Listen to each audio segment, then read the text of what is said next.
Hello, everyone, and welcome to my new apartment in Toronto. So we're officially in Toronto after a long summer of a lot of traveling and moving and changes, but it's very exciting to be here and be somewhat settled and have all my things in one place. Very, very exciting. So today I want to talk about the question, what should I believe? And I want to talk about various answers that epistemologists have given to that question, and also just sort of what factors should play into our beliefs and which ones shouldn't, and how much of that is just a question of evidence and how much of that could be other factors, and kind of suggest a middle ground when it comes to some of the debates that epistemologists have been having about this question recently. Before I jump in, I will highlight, you might have noticed on this handout, I now work at Toronto Metropolitan University. That is not because I've changed jobs, but the school I work at changed its name. So it used to be called Ryerson University, now it's called Toronto Metropolitan University. Cool, so let's jump in. So like I said, we're kind of talking about this question, what should I believe? Just kind of two brief clarifications about a relatively simple question. But the first is that I'm going to focus on belief as opposed to credence or confidence in this talk. So really belief, withholding, disbelief. Those are sort of three attitudes that I'm focused on for the purposes of this talk.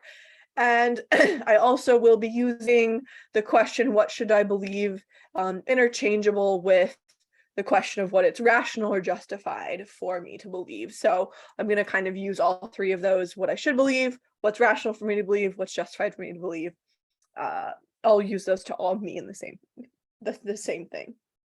Okay, so a super common answer to this question, what should I believe, is known as evidentialism. I've done other videos on evidentialism. Some of you may have watched those. If you aren't familiar, maybe go check the other video out first. That's a little more of a basic introduction.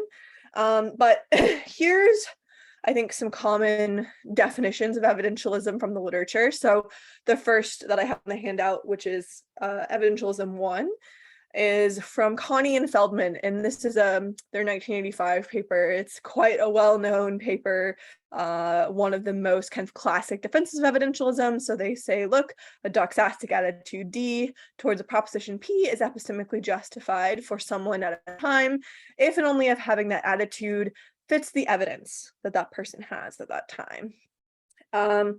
When you look at other articles in evidentialism, like the Internet Encyclopedia of Philosophy article, it's pretty similar. I think Kevin McCain also borrows from this definition, another kind of well-known evidentialist writing and defending the view today. So here's what's interesting about this first definition. It's basically saying your attitude is justified or rational if it fits the evidence. But it actually doesn't rule out a lot of the views that I'm interested in and contrasting with evidentialism, because it's just saying your attitude has to fit the evidence, but it's not saying that moral factors or practical factors can't come in and play a role in what you're epistemically justified in. As long as that attitude fits the evidence, it's not really specifying what can and can't determine rational belief. And so, at least for the context of sort of the debates I'm talking about today, I'm actually not sure that this is the best definition, even though it's a really classic one. And I know Connie and Feldman wouldn't want to say that moral and practical factors can play a role in what someone should believe or what's justified to believe. And so that's why I have this second definition on your handout, which is Evidentialism 2. And that's the view that evidence alone is the thing that determines rational belief. So things besides evidence, like whether it would be really bad if you were wrong about something, whether I've given you money to believe something, whether a belief would be moral or immoral or moral or socially unacceptable, those kinds of things at least don't answer the question, what's epistemically rational for me to believe, or what I should believe from an epistemic point of view, which is the thing that I'm kind of initially concerned with that initial question. So I'm actually not 100% convinced that even the second definition is perfect, because it seems like when it comes to the question, what should I believe, the evidence is going to, like, let's evidentialist, the evidence is going to play this really big role. But you also need some kind of standard for the evidence to meet, or some kind of answer to the question, when is the evidence sufficient such that it's rational for me to believe? So it seems like rational belief is determined both by the evidence and by the standard that that evidence needs to meet. So the point is, like, defining evidentialism is actually not super straightforward. But at least the thing I'm interested in, and I think this is what I like about the second definition, it's saying, look, moral and practical stuff, that doesn't play a role in epistemic justification or epistemic rationality. So I think the second definition is at least pretty close, and hopefully I've said enough that you have a sort of basic idea of what I mean by evidentialism, what I have in mind here. So, of course, when we're talking about philosophy, we're talking about views in epistemology. They're controversial, and evidentialism, as we've just been talking about, is a controversial view. So there's sort of two different schools that are traditionally thought to oppose or kind of be in contrast to evidentialism. And I put these in sort of two categories I called the old school deniers. So this is kind of the classic internalism, externalism debate. So the evidentialist is kind of the classic internalist position. And then there's externalists, mainly the two views are reliabilists and proper functionalists, and they say that evidence isn't kind of at the core of epistemic justification, but it's something external. So that's sort of one category of views that denies evidentialism. I'm going to sort of set those aside for today and focus on a new category of views that denies evidentialism. And I'll say more about this in a second, but I'm going to call these four views together impurist views, just as a way to kind of to capture all four of them. But I'm going to talk in more detail about each of these views. I didn't add citations for all of these views, but happy to give those to you if you would like.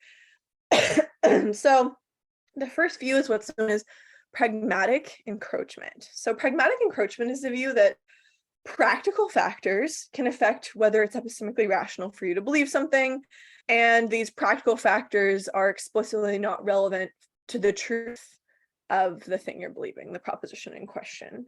Very common example in the pragmatic encroachment literature is known as the bank cases. So in case number one, you go to the bank to deposit a check.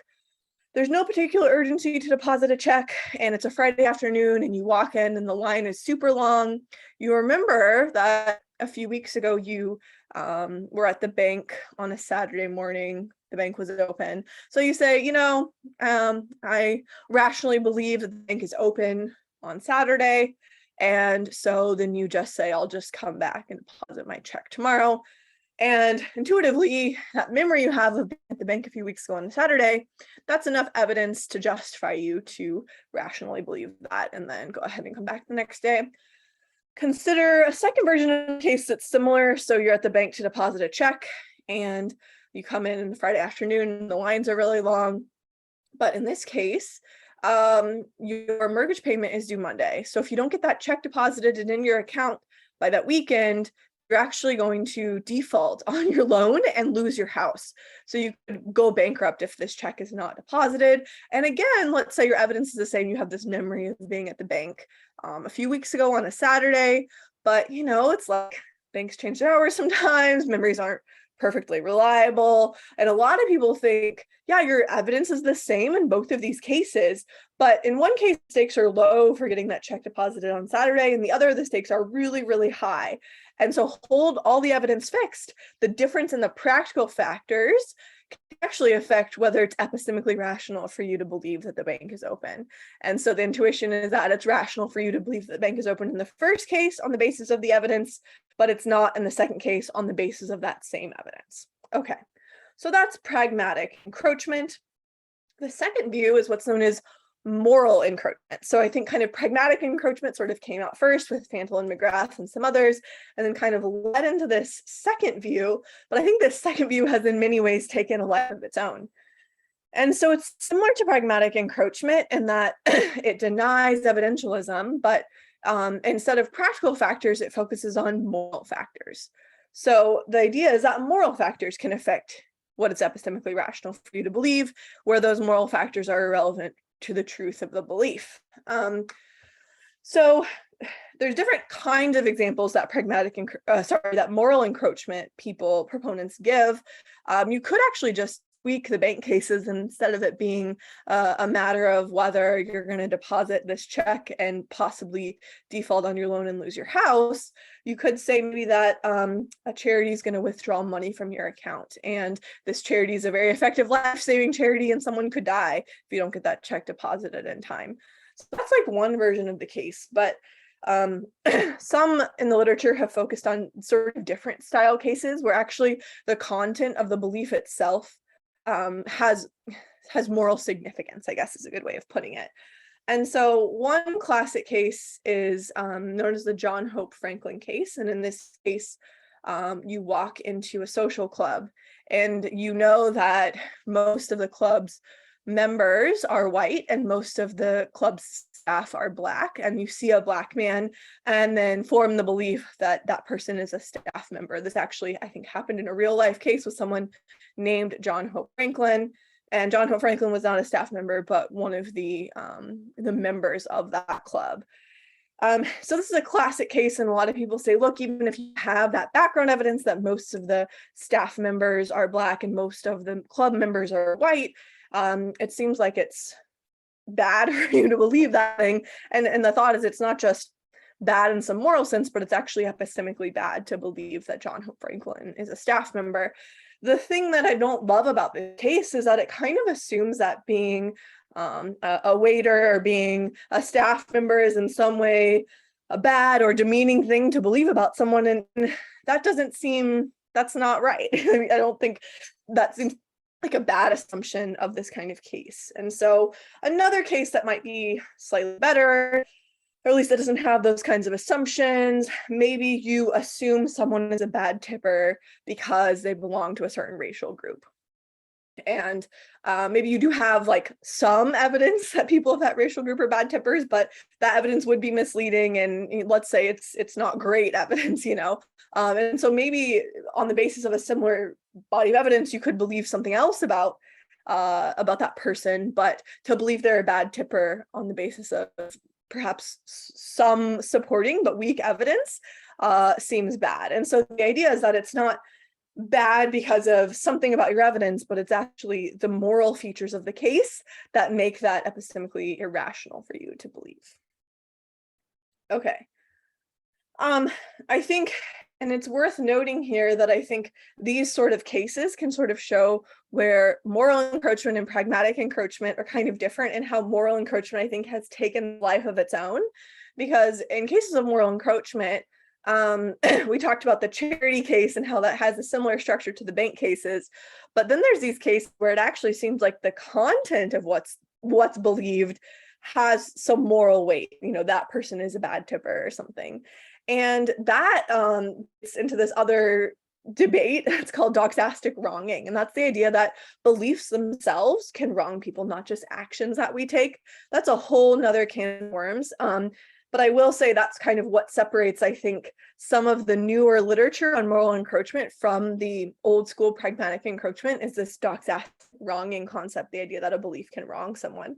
So I actually, just to tell you my personal views, I actually think that beliefs can wrong people, but I don't think that's because moral encroachment is true. So I don't think that moral factors can affect epistemic rationality, but I do hold to doxastic wronging. So it's interesting how some of these views can come apart. So doxastic wronging actually wouldn't be a challenge to evidentialism, but moral encroachment would. Okay, so that was just a little side note. The third view that is sort of a new school denier of evidentialism is what's known as epistemic partiality. And so the idea here is that the closeness of a relationship can affect what's epistemically rational for you to believe, and that, again, the fact that that relationship is close to you is not relevant to the truth of the thing that you're believing. So you might take a case where some person that maybe you know a lot about and you've studied their life very closely, but you're not in any way personal friends with or related to, is accused of a crime. And you might be rational to believe that that person committed the crime on the basis of some evidence. But then take maybe your very best friend or your brother, and let's say you have the same body of evidence that would support the idea that your very best friend or your brother or sister committed some crime.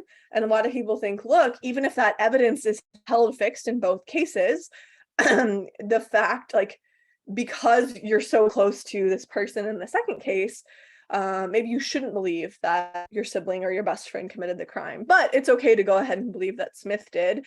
The evidence doesn't make the difference. What makes the difference is how close you are to them. So we can believe differently of our close friends and family as opposed to maybe people we've just heard of or people we don't know personally. So some people would argue this is actually a type of moral encroachment, because the reason we can believe differently of our close friends and family is because we have some kind of moral obligation to them. So I'll sort of leave that open for the purposes of this talk, but I do think it's interesting to think about kind of the relationship between these views that deny evidentialism. Okay, the final view that denies evidentialism is known as, it's the most common view is called practical reasons for belief, but I also think we can put moral reasons for belief in here as well. So the idea is that practical factors or moral factors can be normative reasons that count in favor of believing a proposition, even if these practical factors are irrelevant to the truth of the proposition.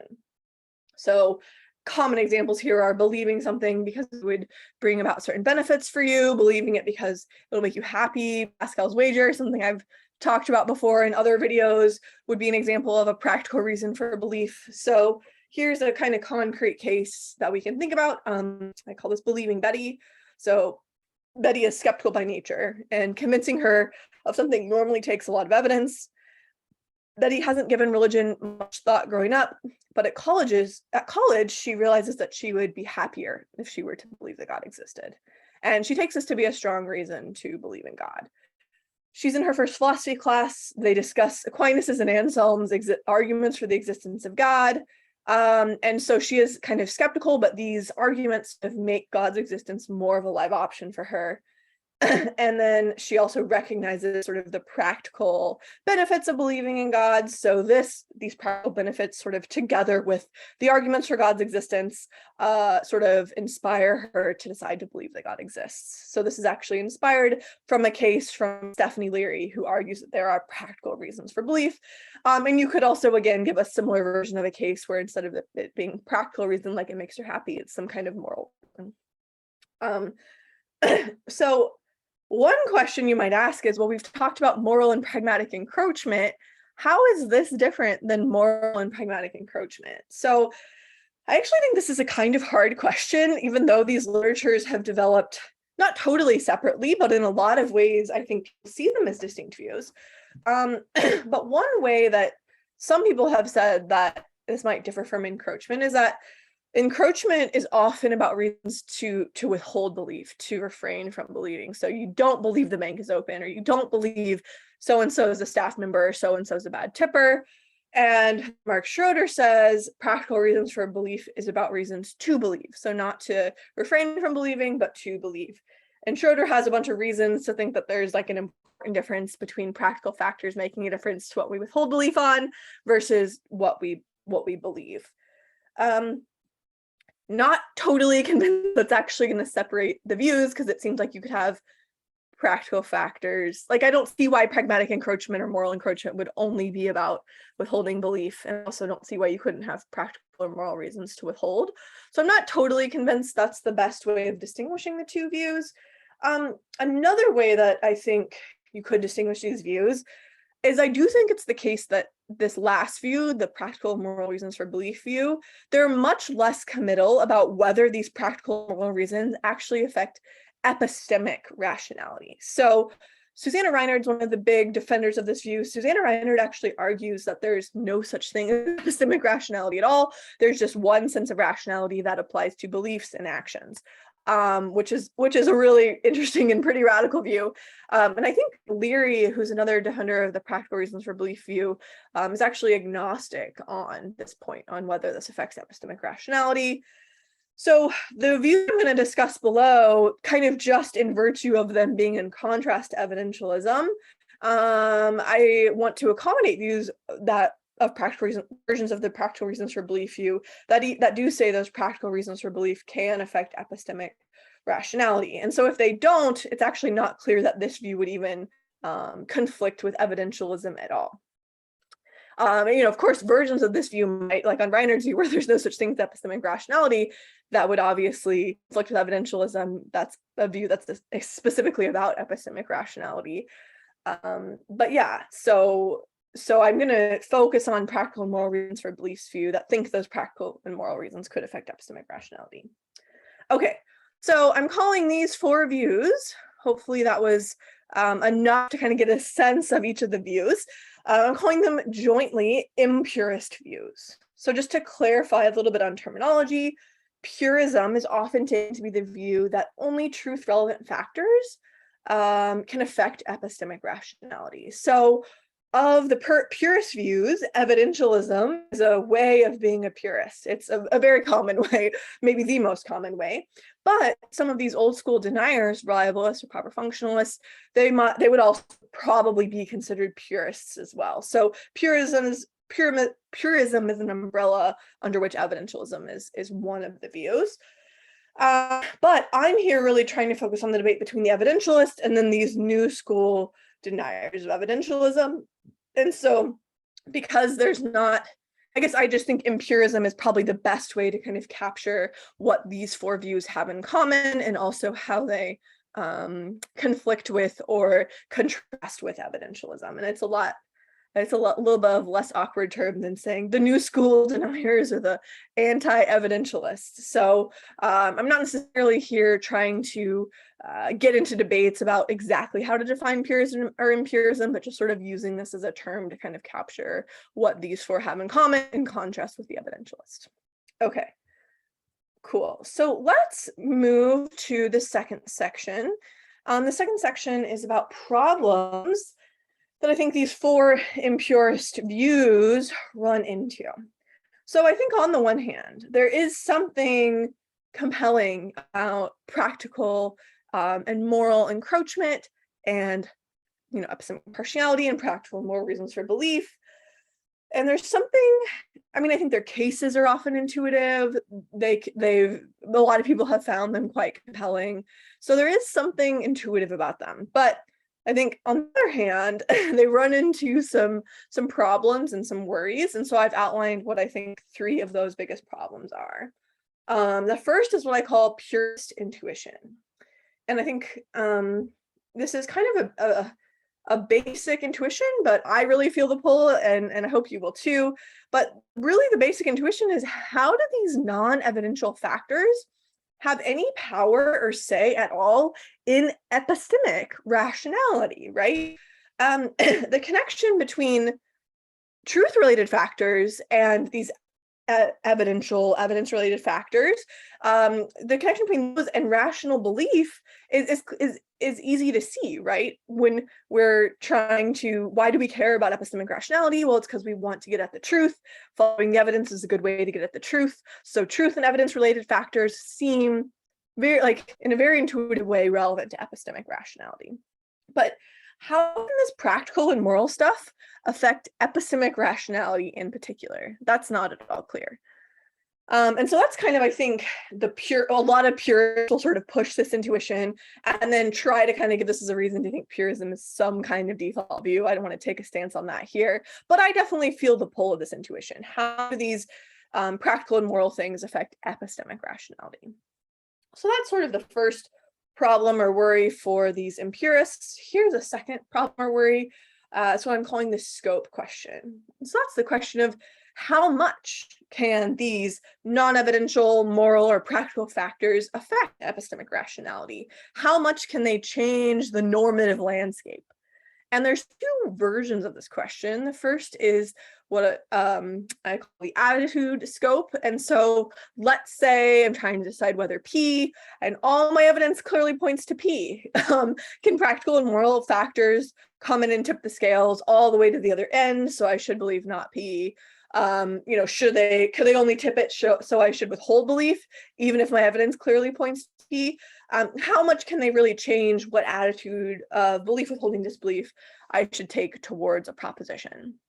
And without some kind of constraint there, you might think, well, why couldn't they, take a case where your evidence clearly points to P and make it so that you should believe not P or something? I think it's at least a question they need to answer, wrestle with. The second is what I'm calling a proposition scope. And so we're not just thinking about one proposition, but we're thinking about a number of different issues. Can these non-evidential factors make a difference to what I should believe about any proposition at all? Or does it only, include a certain subset? If it is a subset, how do we determine what that subset is, what's included and what's excluded? So how many propositions can these non-evidential factors make a difference to? And so I think both of these kind of scope questions are things that empirists, I think, would ideally have an answer to. Okay. The third problem, or at least question, if problem is too strong, I think it's the least important question for the empirist, goes like this. So look, it seems pretty easy to form beliefs and also give up beliefs on the basis of evidence. We do this all the time, right? When we gain or lose evidence, our beliefs often just automatically follow suit. When we turn the lights on, we just kind of automatically form the belief like the lights are on. When someone tells us the meeting's at 3 o'clock, we might give up the belief the meeting's at 4 o'clock or something. So of course, not always. Sometimes we have evidence, the evidence it doesn't clearly point one way or the other. Sometimes we want to resist the evidence for various reasons. Maybe we're irrational sometimes, but it's pretty easy to change our beliefs in response to evidence. But it's not clear that it's at least as easy to change our beliefs in response to practical or moral factors. And at least in some cases, it seems much harder. I think this especially applies to sort of practical or moral reasons for belief. You might think about cases where you're given a really strong practical reason to believe something, but maybe you don't have much evidence for it. It seems really hard, or it'd be morally good maybe for you to believe something, but you don't have much evidence for it. It seems hard to just form that belief on the basis of the practical or moral consideration when the evidence really isn't there backing it, right? So the way you might even make this challenge more explicit is by saying, well, look, so often cases we can't form the basis on practical and moral reasons for a belief. But if we can't, and if ought implies can, then it seems like the practical and moral stuff can't affect what we ought to believe at all. So that's the control worry.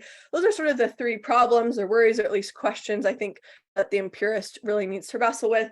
And this brings me to kind of my main thesis, and that is that the new school deniers of evidentialists, these impurists, maybe I should impurist, that's a little clearer maybe. The empirist should embrace permissivism. I'll talk about what that is in a second, as I think it can really help with all three of these problems and really give a good answer to all three of these questions. I also, in addition to this main thesis, will suggest a way that the purist or the evidentialist can actually do some work to capture some of these cases motivating the empirist views, and that also appeals to permissivism. So you can think about it like this: there's maybe evidentialism on over here, and there's these impurist views over here. And I'm going to say, look, if we bring in epistemic permissivism, we can actually get these nice two middle ground views. The evidentialists can maintain their evidentialism, maintain their purism, while at the same time, I think, giving some kind of explanation or story about what's going on in these cases motivating the impurist. The impurist can give us a nice answer to all three of these challenges for impurism. So now let's jump into section 3 and talk a little bit more about permissivism. Okay, so permissivism is the view that the evidence can permit more than one attitude towards a proposition. So the idea is that you have a body of evidence and more than one attitude, belief, withholding, disbelief. So at least two of those three, if not all three of them, could be rational at the same time, given that evidence. So you're permitted to believe P, but also permitted to withhold, or permitted to disbelieve P and permitted to believe P. Hold the evidence fixed. Okay. Some people say, look, take paleontologists, they have the same evidence about what killed the dinosaurs, but some believe it was meteors and some believe it was starvation. I don't know. So they're taking different attitudes towards the same proposition, but it seems like they're both rational because the evidence is complicated. And there's, when you look at the evidence as a whole, it doesn't just point you to one attitude or to one belief, especially about these controversial cases. Another common example is jurors. They might have all the same evidence about whether Smith committed some crime, but juror 1 might believe Smith is guilty. Juror 2 might believe Smith is not guilty. Okay, so for our purposes, we'll need a version of permissivism that's a little bit more specific. And that's what's known as intrapersonal permissivism. And that's the view that there are evidential situations in which a particular individual can adopt more than one belief attitude towards a proposition. So those two italicized things are sort of the more specific, the ways that this version of permissivism is more specific. It's concerning one single individual rather than multiple individuals. And it's also concerning belief. Like I said at the beginning, I'm talking about belief withholding disbelief here, as opposed to credence or something else. So the idea here, maybe to give an example, we talked about 2 jurors who had the same evidence, but disagree about whether Smith committed some crime. Consider maybe a single juror, and that juror looked at all the evidence, maybe realizes that there is multiple good explanations of that evidence. Maybe Smith did it, or maybe the butler did it. Smith, Butler, Jones did it. And because that juror acknowledges that there's multiple good sort of explanations of the evidence, the juror could be rational to believe Smith did it, or to withhold belief, or possibly even to disbelieve that Smith did it. When interpersonal permissivism was originally introduced, it was quite controversial. So a lot of permissivists were going in for versions that involve 2 individuals or more rather than just a single individual, or maybe permissivism about credences as opposed to beliefs. But it's actually becoming a much more popular view recently, and there's been at least half a dozen papers defending this view in the last 2 years or so. So I don't necessarily have time today, this is already kind of long, to give a long defense of this view. But I will say part of what this paper might do is, if you like the way that permissivism can kind of give us this middle ground between evidentialism and these impurist views, that might actually give you some reason to adopt permissivism itself. But I will say that there are a number of philosophers defending this view, and I think there are some plausible reasons to think it holds. It's also interesting, they did a survey of philosophers, and I found this actually quite surprising. 70% of philosophers said that they were permissivists of some kind. And of course, this doesn't mean, this was in 2020, so this doesn't mean that they're all interpersonal permissivists, but at least means quite more than half of philosophers consider themselves to be permissivists. And so that kind of, I think, gets our foot in the door towards interpersonal permissivism. Okay, well, now I want to sort of move to the question, how does permissivism help with sort of our debate between the evidentialist on the one hand and the impurist on the other hand? And the idea here is that in permissive cases, the evidence kind of leaves open the question, what should I believe? It underdetermines what you ought to conclude, whether that's between belief and withholding or between belief, withholding, and disbelief. So the evidence really isn't forcing you one way or another. And in some cases it might, right? When I consider 1 + 1 = 3, I feel pretty forced to disbelieve that. But maybe when I consider some moral or political issue that I'm torn about, maybe I feel like my evidence does kind of leave it open. I feel like there's good evidence on both sides. I haven't made up my mind yet, and I could rationally believe it or withhold belief on it or disbelieve it. And even if I have made up my mind, I might say, well, at this point I'm believing this thing, but I think I could be perfectly rational given my evidence to withhold belief on it or something. And so the thought is that, look, the evidence is kind of leaving things open. Given that, I think it's a lot more palatable to think that some non-evidential factor could come in and break this epistemic tie. 2 or 3 attitudes, they're all sort of tied for rationality. They're all equally rational. And so these non-epistemic things could kind of come in and help us break the tie between the 2 attitudes or the 3 attitudes. And this wouldn't violate epistemic rationality by definition, because the attitudes on the table, you're in a permissive case, so the attitudes on the table are rational. But it also can give the non-evidential stuff a role to play in the question, what should I believe?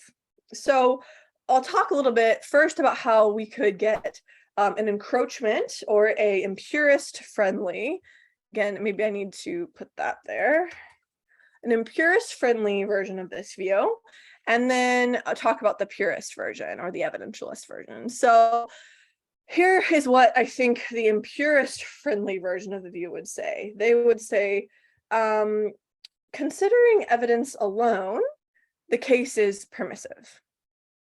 But when these non-evidential, practical, or moral factors are considered, the case is no longer epistemically permissive.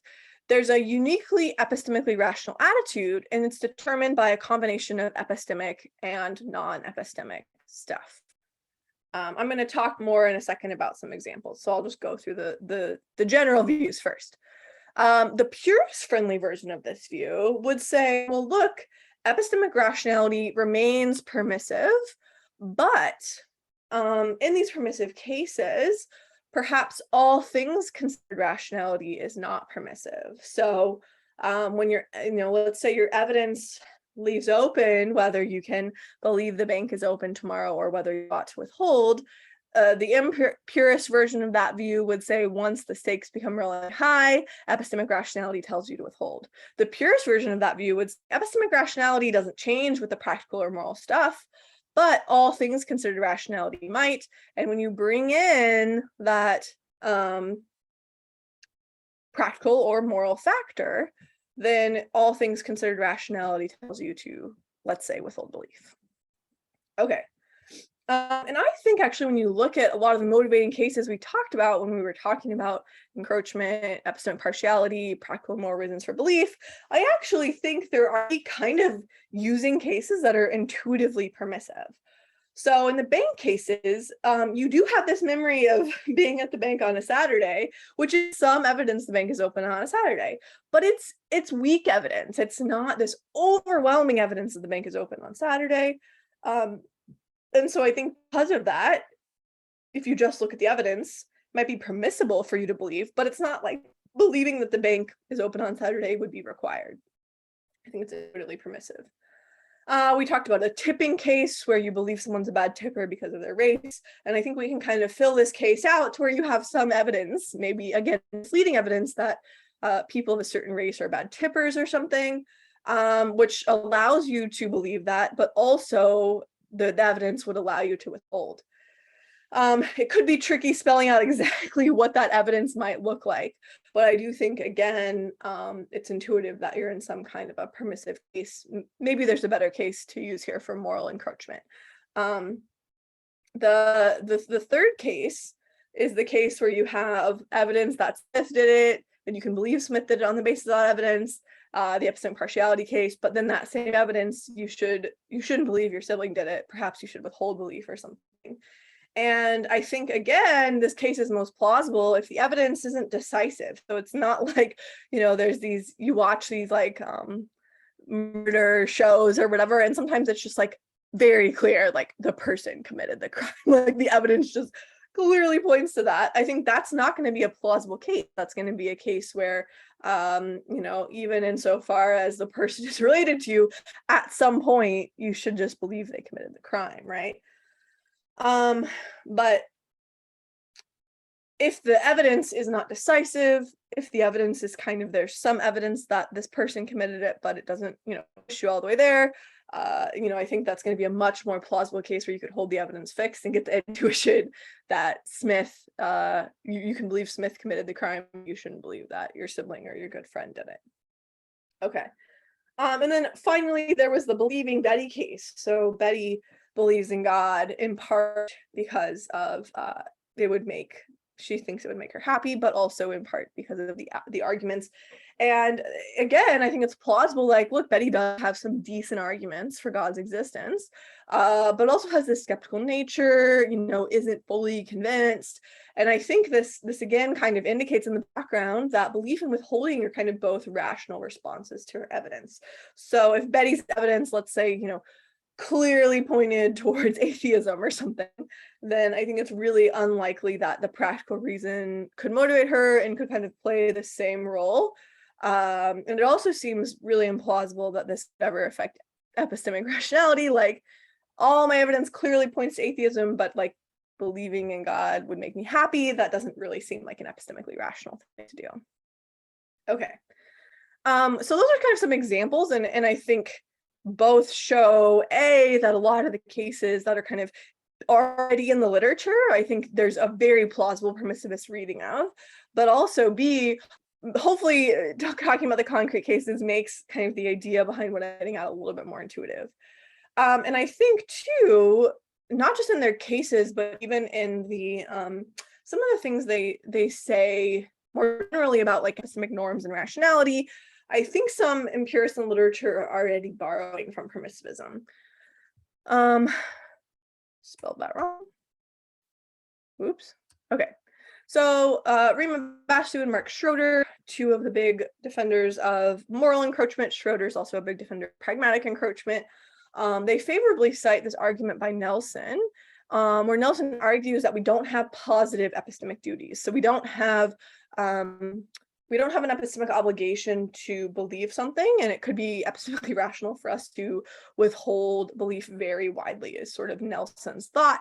But I don't think Nelson's view is that we have to withhold belief. It's just that we don't have positive epistemic duties to believe.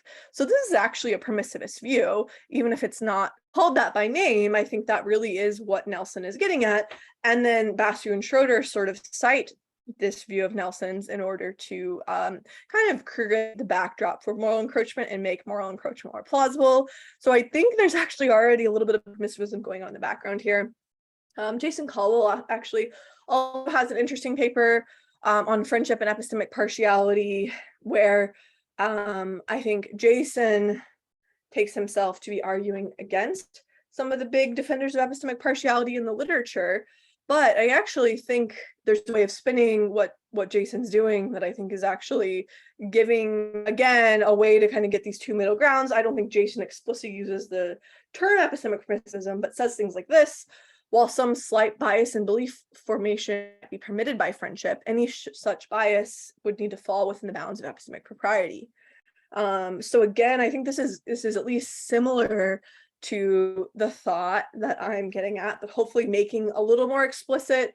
And I think he's maybe more friendly to kind of like purist versions of the permissivism thing. And I want to kind of say everyone can adopt that and make their views more plausible. Another thing that's worth noting, I know like Rima is very explicit about this, I think Mark is as well, but I think a lot of people and these defending these impurist views say, look, if your evidence radically changes, then what you should believe will change. So if you're,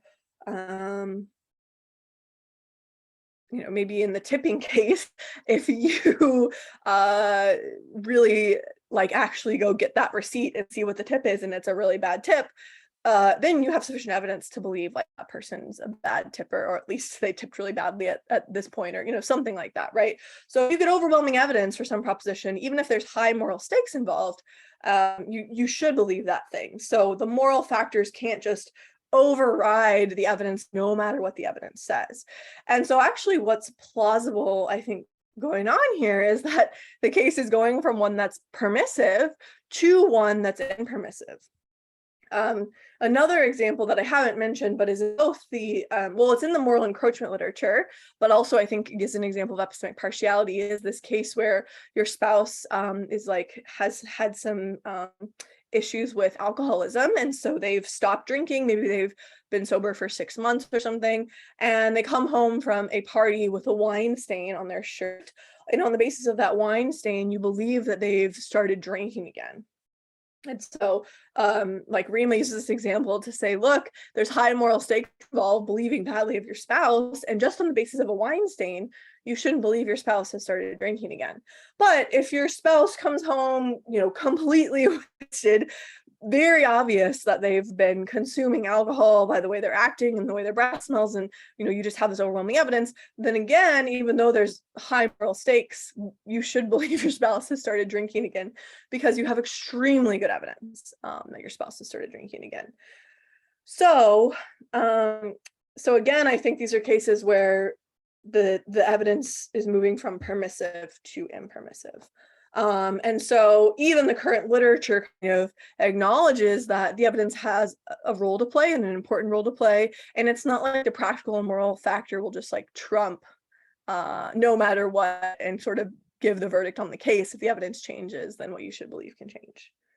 Okay, so to sum up sort of thought in this section, the thought is, and what I'm suggesting is that the only cases where the non-evidential factors play this role in what you should believe are the cases where the evidence is already permissive. Non-evidential factors, thus they can just break epistemic ties. So if there's an epistemic tie, the non-evidential factor can come in and sort of help us decide between those two attitudes, but it cannot render the epistemically irrational rational. So the thought, maybe put differently, is that these non-evidential factors can't make an epistemic difference in impermissive cases. What the impurists should say is that these practical and moral factors can make the epistemically permitted epistemically required or epistemically impermissible, but they can't make the epistemically required epistemically impermissible or vice versa. What the purists should say is that these practical and moral factors can make the epistemically permitted stuff, all things considered, required, or all things considered impermissible. Okay, so hopefully the sort of basic view is clear. The final section, what I'm going to do is just briefly go through these three problems that I talked about for the impurist view, and how I think permissivism can help us give a really good answer to each of these. Okay, so the first is the purest intuition. So remember, we talked about this idea that it's intuitive that evidence can play this role in epistemic rationality, but it's not clear that moral and practical factors would play that same role. It's epistemic rationality we're talking about here, right? And so the idea is that, well, the evidence is the primary thing that's determining rational belief. And we sort of look at the evidence and see what the evidence permits, requires, and it doesn't permit first. And then, so it's playing the starring role. Okay. Then these other moral and practical factors, they can only come in when the evidence is already underdetermined. And so we're never required to go against the evidence. And rational agents, they're always going to hold a belief attitude that is supported by their evidence. And so I think this is nice. It doesn't maybe fully capture the purest intuition, but I think it can go a lot of the way to kind of finding some middle ground and helping us capture this thing that I think is really intuitive behind purism. It's still going to be an encroachment view, right? So we're not going to fully capture everything that purists think or want to say. But I think we can capture kind of what's intuitive behind purism, and that's that evidence gets this really starring role, and moral and practical factors can't just make it rational for us to believe P when all evidence points to not P. So the second is the scope question. And that question again was, how much can these moral and practical factors affect epistemic rationality? And what I think is cool here is that when we kind of bring permissivism in and say these moral and practical factors can really only play a role when the case is already permissive, what this can do is sort of help us constrain both the attitudes and the propositions that these non-evidential factors can affect. And I actually think this is a good thing, because we don't want, again, to just be able to say, once these moral and practical factors come in, anything goes. So they can't just override the evidence or rationalize any belief attitude or allow us to believe 1 + 1 = 3. And more specifically, so there was the attitude scope. So I'm trying to decide which attitude to take towards a certain proposition. If my attitude, so if all my evidence clearly points to P, the moral and practical factors cannot tip the scales so that I should believe not P. So these non-evidential factors really only come in when we're trying to adjudicate between two attitudes that are both rational, or three, given our evidence. So I think it really nicely can constrain the attitudes that can be rational for us, depending on what kind of permissive case that we're in. The second is the proposition scope. So can these moral and practical factors make a difference to my beliefs about any proposition at all, or just a certain subset? And the answer to that is gonna say no, it's only gonna be propositions to which multiple attitudes are rational given my evidence. So it's not gonna probably make a difference to most of my basic mathematical beliefs, or to other things that are really clearly supported by or not supported by my evidence. So I think it can kind of give a nice answer to both of those. The final worry is what I call the control worry.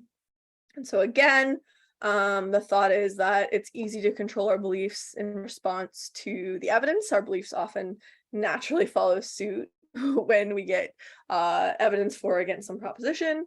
But it's not clear that we can do the same thing in response to getting moral or practical reasons to believe or to withhold. And what I think is interesting here, I wish I had more time to develop this point, and I've developed it actually in some of my published work already, but a number of people, myself included, have argued that in permissive cases, we actually have significantly more control over our beliefs than in impermissive ones.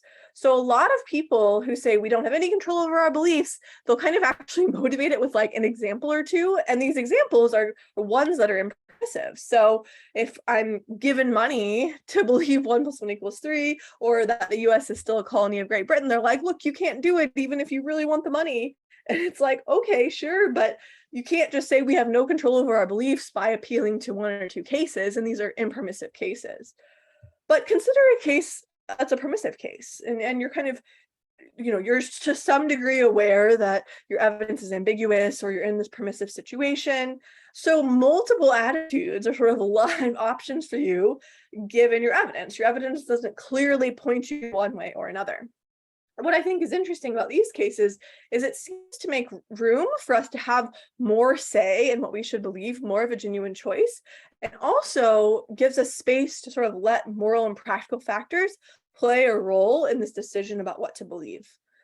So a couple very quick examples, and then I'll wrap up. You might have a new colleague that has just been hired by your work, and you have a little bit of evidence that they're a little bit like unfriendly or rude. Maybe they you said hi to them time in the hallway and they didn't reply, and you've waved them a few times and they haven't really responded, but you're like, I'm not really sure that I saw them. Maybe they don't smile a ton, but they're also new and they're probably nervous, and and so you realize that you've kind of you're reflecting at one point about them, and you realize you've kind of come to believe they're a bad person, but you realize that your evidence doesn't require you to believe that, and there's actually alternative explanations for these actions that they've been taking. And so because your evidence is permissive and lets you maybe withhold belief about whether they're a bad person, or even maybe you want to give them the benefit of the doubt and believe they're a good person until you get evidence otherwise,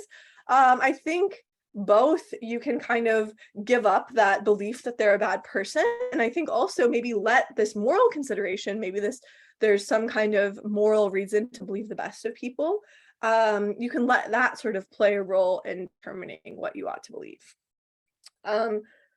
So I think there's kind of similar cases of epistemic partiality. If your evidence is really permissive about whether your best friend committed some crime, it seems like you can take non-evidential considerations into account. So like the good of believing your friend is innocent. There's something morally good about that, maybe socially good about that. There's also, again, that believing Betty case. So Betty is torn about what to believe, perhaps in a permissive case where Betty has some arguments for God's existence, but maybe they aren't decisive, and then decides to believe in God because of this practical factor making her happy. So I think that when we're in a permissive case, we both have a significant greater level of control over what we believe. And also, these moral and practical factors, it's much more intuitive that they can play a role. So to briefly sum up, what I've argued today is that there's a debate between the evidentialist on the one hand and the impurist on the other. And I think both sides would actually do quite well to embrace permissivism. I think this solves many of the problems that arise for the impurist views, specifically these three. But I also think it can create a middle ground for the evidentialist as well to sort of capture what's going on behind some of the cases that motivate impurism. Thank you. Thanks for listening.